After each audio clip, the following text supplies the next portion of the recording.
Habang nasa tahanan ni Ginoong Ernesto Suko Sereca at nag-aaral tungkol sa mga Hokage ninja, dalawang nilalang ang sumagupa sa kanila na may gamit ding mahiwagang sandata. Sina Lorcan Kugane na gumagamit ng Kongo Anki at si Gideon Mokuren na gumagamit ng Kodama. Sa pamamagitan ng kamandag ng halaman ni Gideon, hindi na igalaw ni Reka ang kanyang buong katawan.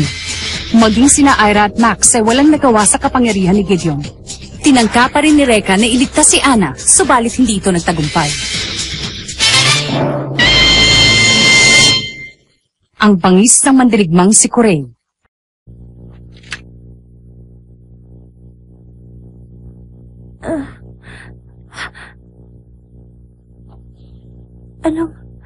Nasaan ako? Anong lugar to?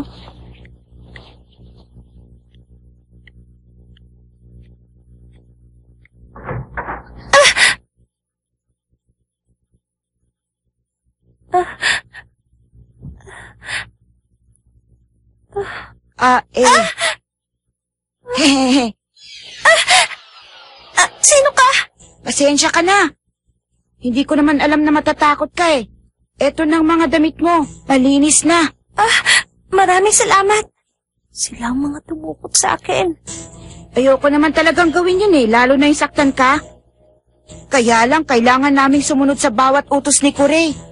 Kurei? Tsaka, yun nga palang mga kaibigan mong naiwan, mabubuhay silang lahat. Ikaw yung nagligtas sa kanila?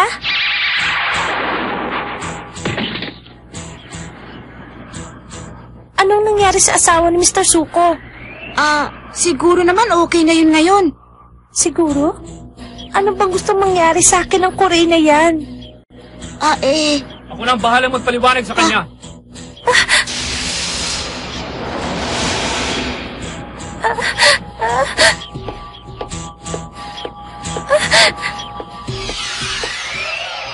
Ako, si Kurei. Prinsesa!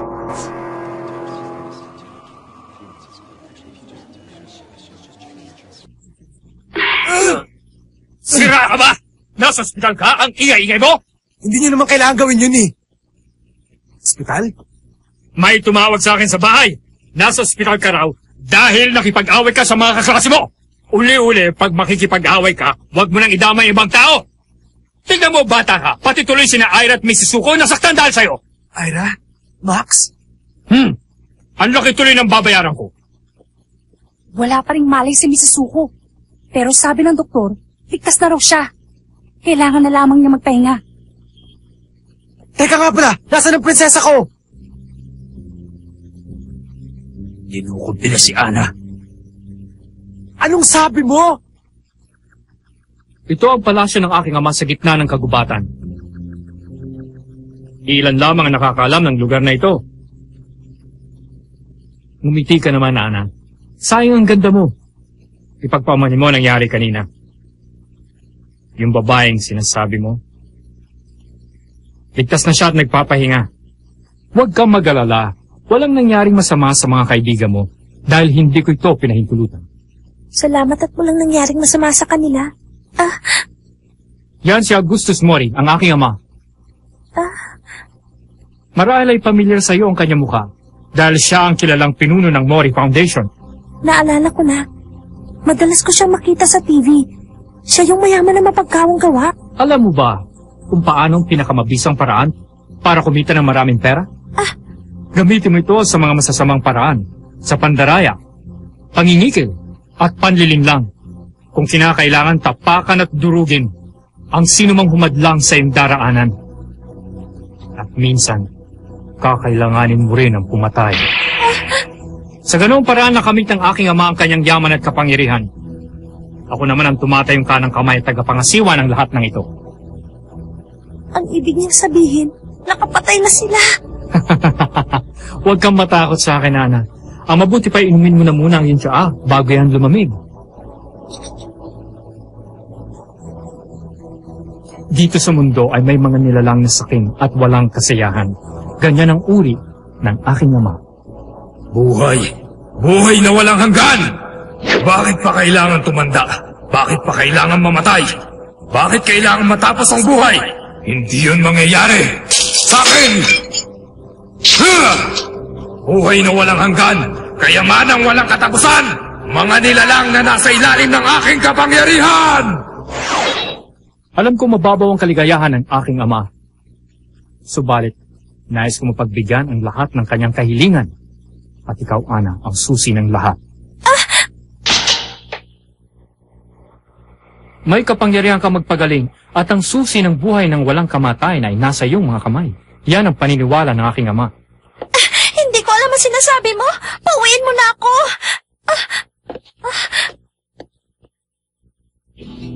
May nilagay siya sa tsaa. Kung hindi mo mamasamain, kailangan kong suriin ang buo mong katawan, Ana.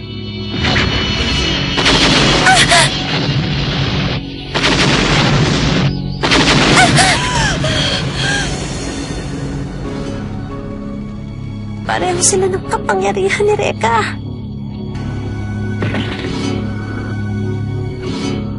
Mag-iingat kayong lahat. Ang inyong kalaban ay malapit nang dumating. Totoo ang lahat ng sinabi sa amin ni Emma.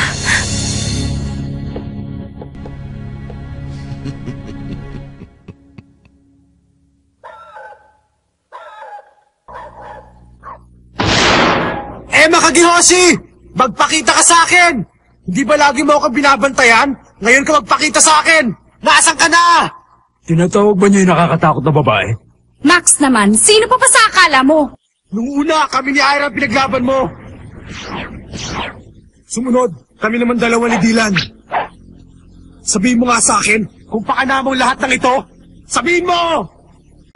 Rekha, she won't appear just because you tell her to. Yeah, she's right. And besides, that woman only brings trouble. Shut up!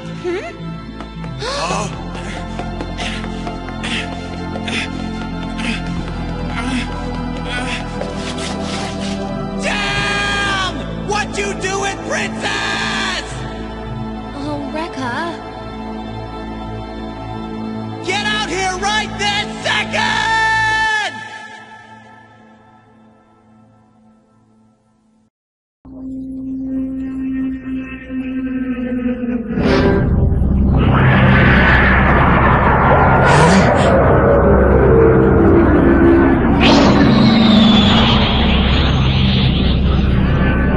Gaya ng inaasahan ko, dumating kayo na. Ano na? Hindi ba dito ka una nagpakita sa akin? Kaya alam kong dito ka rin matatagpuan. At ngayon, Isang tanong, isang sagot. Saan mo dinala ang prinsesa ko? wala akong kinalaman sa mga nangyari. Anong sinabi mo? Hindi kami naniniwala sa mga sinabi mo! Relax ka lang. Isa rin itong mahiwagang sandata ng Hokage, ang Eikai Gyoko. Nakikita nito ang lahat ng mga nangyayari kahit na gaano pa man ito kalayo.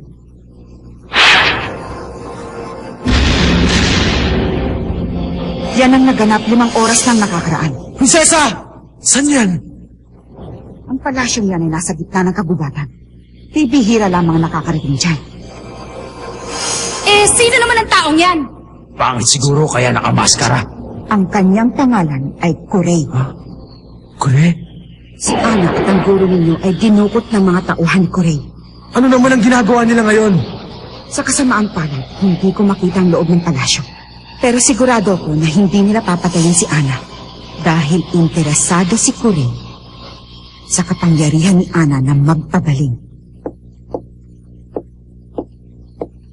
Saan ka pupunta, Reka? Huwag mo nang itanong dahil alam mo na ang sagot. Ililigtas ko ang aking prinsesa. Ha? Nasisiraan ka na bang talaga? Pag pumunta ka sa palasyong yun, hindi ka mananalo sa kanila. Bakit? Meron pa bang ibang paraan? Ako ang kanyang ninja. Hindi pwedeng tumangan na lang ako dito at walang gawin habang pinahihirapan nila ang aking prinsesa. Kung kinakailangan ibigay ko ang aking buhay, gagawin ko, maibalik ko lang siya. Hindi mo alam kung gaano kalakas ang kapangyarihan ni Kurei. Mamamatay ka. Reka, Aalis ako kahit ano pang mangyari. Dahil ako, ang kanyang ninja. Reka! Pag pinigilan mo ako, ikaw ang uunahin ko.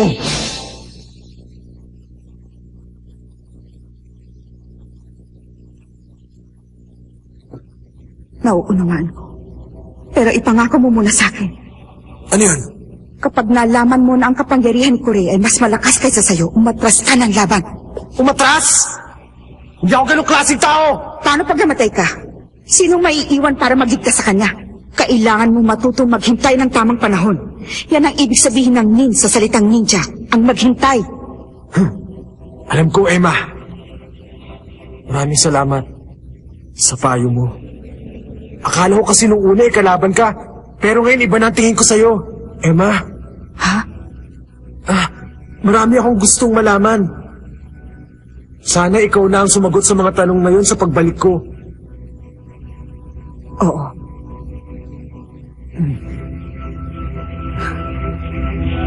Sige! Reka, sandali! Antayin mo kami! Sasabihin kong lahat sa takdang panahon dahil ako ang iyong ina.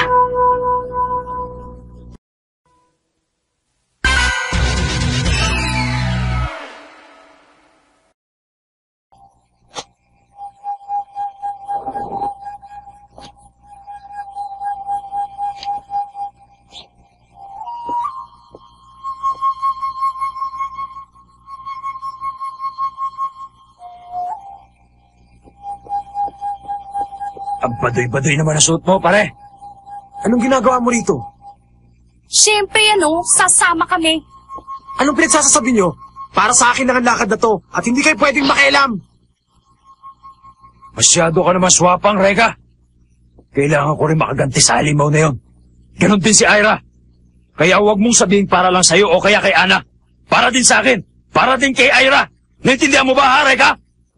Ayos ba? Oo. Reka? Bahala kayo. Pero hindi ko alam kung anong mangyayari. Alam namin yun, Hindi ko alam yun, ah!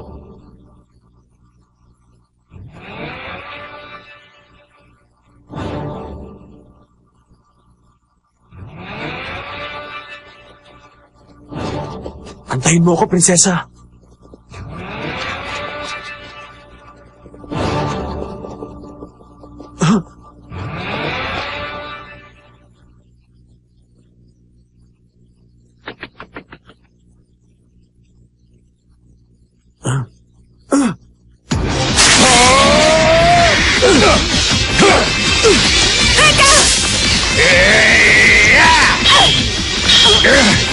Ira!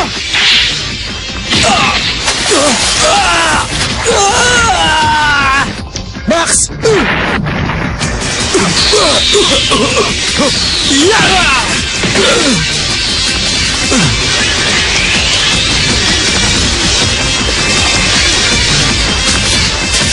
Ang ganda ko talaga. Biruin mo 3 lalaki nagkakandara pa sa akin?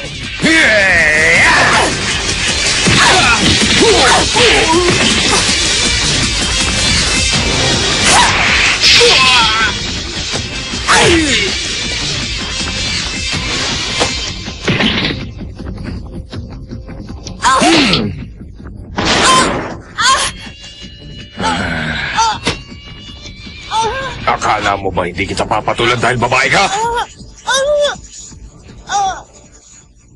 Huwag mong sabihin gagamitin mo uli yung Fujin, Ira.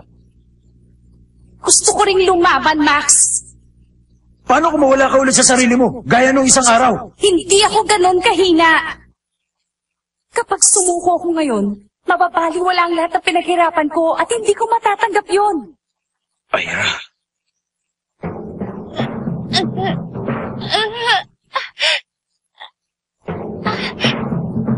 Makakaya ko.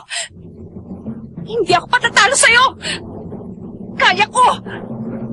Kaya ko. Makakaya ko.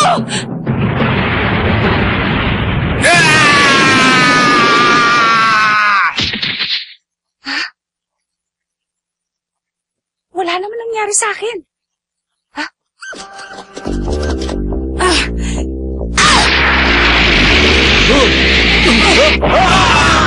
Nakuha ko! Aray! Aray! Aray! Aray! Aray!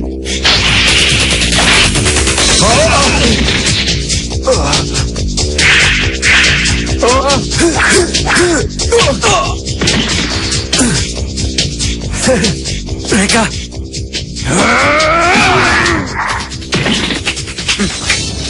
Mukhang wala sa kondisyon ang mga bantay natin. Teka, ang mga taong yun. Bakit, Lorcan? Nakasisiguro ako na sila yung mga taong kasama ni Ana nung dukutin namin siya. Ibig sabihin nandito sila para iligtas ang kanilang mga kaibigan. Sige lang. Hayaan ninyong malaman nila ang kanilang kamalian. Tignan natin kung hanggang saan ang kanilang tapang.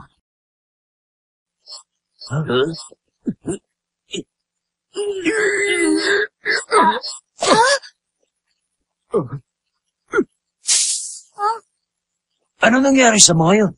Hindi ko rin alam eh.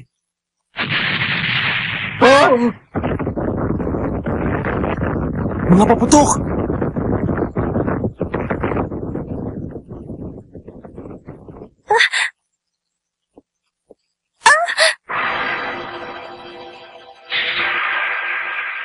Anong nangyari doon? Kasamang sumabog dyan sa labas ang mga kaibigan mo. Ang isa sa kanila ay may kasuotan ng isang ninja.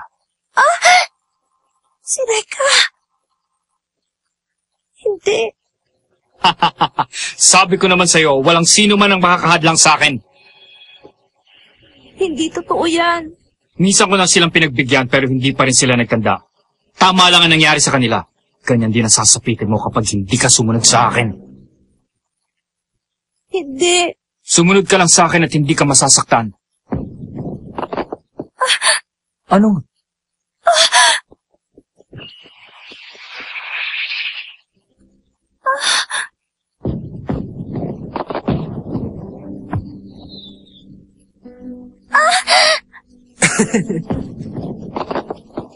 Sira ka talaga, Reka!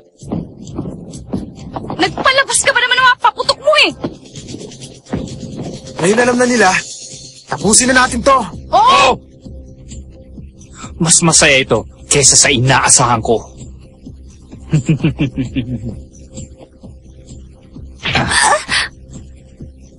Kailangan pa kitang pag-aralang mabuti.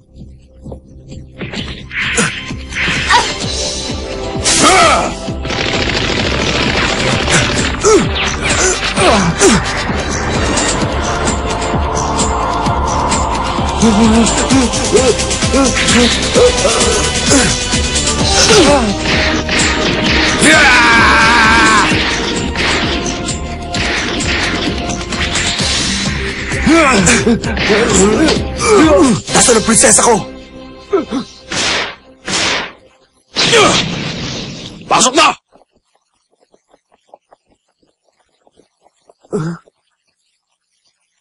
Walang tao dito. Hindi nila tayo pwedeng lokohin, no? Nakulong na tayo! Wala nang ibang daan kundi ang dumiretso.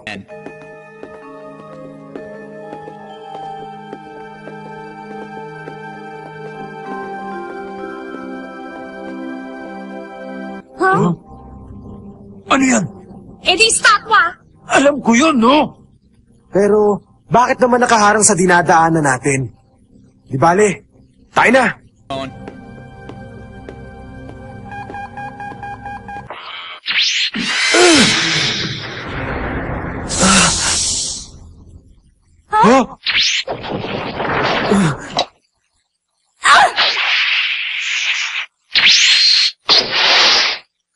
Ano ba yan? Isa pa ha? Tuloy kayo mga pakialamero. Ako ang may-ari ng palasyong ito. Si Kurey. Kung ganon, magpakita ka, duwag! Kung ako sa inyo, hindi muna ako gagalaw. Yan ang statwa ni Maria. Tinitira niya ng laser ang anumang bagay o tao na gumagalaw. Kayang bumutas ng laser na ito ng hanggang 20 sentimetro sa kahit anong bagay. Ano ngayon ang gagawin ninyo? Kung gusto nyo, maglaro muna tayo. Gawin nating masaya para hindi nakakabagot.